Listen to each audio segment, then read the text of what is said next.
Najprej o železniški postaji Jesenice in drugem tiru. O podražitvi je govoril Zoran Stevanović. Obenem pa zraste cena železniške postaje Jesenice za 100 milijonov evrov, drugega tira pa 3,5 milijarde evrov izgine skozi korupcijo. Koliko res stane drugi tir? Investicijska vrednost drugega tira znaša 1,1 milijarde evrov brez DDV. In koliko nadgradnja železniške postaje Jesenice?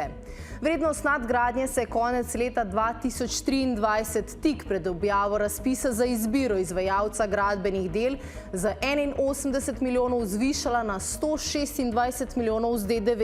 Na razpis so prispele 3 ponudbe. Najnižjo v vrednosti 170 milijonov je oddalo podjetje Riko. Ker pa je krepko presegala razpoložljiva sredstva, naročila niso oddali.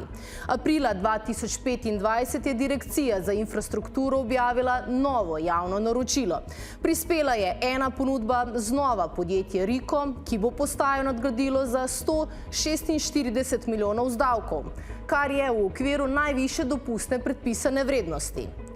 Ker drugi tir ne stane 3 milijarde in ker se nadgradnja postaje Jesenice ni podražila za 100 milijonov, ampak se je zvišala s prvotnih 81 milijonov pred objavo razpisa na 146 milijonov po zadnji ponudbi, izjava Stevanovića ne drži. Je vlada pri evakuaciji državljanov aktivirala mehanizem Evropske unije? Vlada tudi ni aktivirala mehanizma, ki za to obstaja v okviru Evropske unije in omogoča znaten del povračila stroškov za te prevoze, tega ne bo, tako da je s tem 1,5 milijona obremenila v celoti slovenske denarnice, slovenske davkoplačevalce. Včeraj, 6. marca, je na dopisni seji vlada odločila, da bo zaprosila za mednarodno pomoč prek mehanizma Evropske unije na področju civilne zaščite v obliki sofinanciranja stroškov evakuacijskih prevozov. Danes sta na ljubljanskem letališču pristali 6. in 7. letalo z evakuiranimi slovenskimi državljani. Ker je država zaprosilo mehanizma pri EU zgolj napovedala, ni pa ga, glede na javno dostopne podatke Evropske komisije, še aktivirala, izjavo Černača označujemo za previdno. Kakšna pooblastila ima policija na varnostno tveganih območjih? To ne more narediti policija sama, potrebujejo odredbo sodnika, ki jo mora izdati v 24 urah, torej Janez Janša sam tega ne bo mogel narediti in očitno so ocenili, da je v tistem delu tudi varnostno tvegano območje. Ampak kaj to pomeni? To pomeni samo to, da ga lahko policija bolj nadzira. Pravnega strokovnjaka Marjana Kosa smo vprašali, ali gre pri institutu varnostno tveganih območij res zgolj za to, da lahko policija območje bolj intenzivno nadzira. Kaj takšna oznaka dejansko pomeni in kakšne posledice ima v praksi? Ne gre zgolj za to, da lahko policija območje bolj intenzivno nadzira, ampak zakon daje več dodatnih pooblastil, na primer izvajanje posebnih varnostnih akcij, ki dejansko omogočajo policiji intenzivnejše izvajanje vseh njenih zakonskih pooblastil.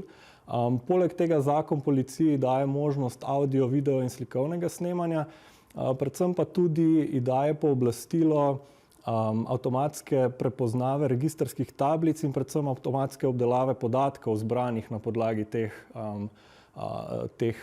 posnetkov, kar je pa v bistvu ukrep, ki je zelo podoben ukrepu, ki ga je Ustavno sodišče leta 2019 zaradi kršitve varstva osebnih podatkov že razveljavilo.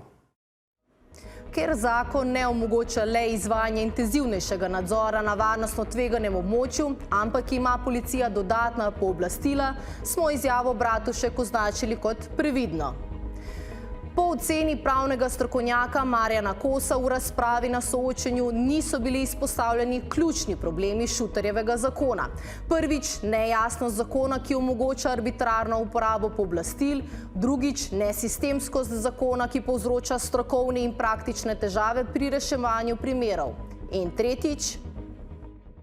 Tretji problem je pa vsaj v enem delu ustavna spornost te ureditve. Dve zahtevi za oceno ustavnosti sta že bili vloženi in se nanašata na to možnost podaljšanja pripora še za dodatno leto, ker je vložilo Vrhovno sodišče, in pa varuhova zahteva, ki se pa nanaša na izvršbena denarne socialne pomoči, kar pa v bistvu predstavlja poseg v nek socialni minimum, ki ga mora država posamezniku zagotavljati. S preverjanjem izjav v živo nadaljujemo v ponedeljek na 4. soočenju na temo gospodarstva. Več pa na 24ur.com.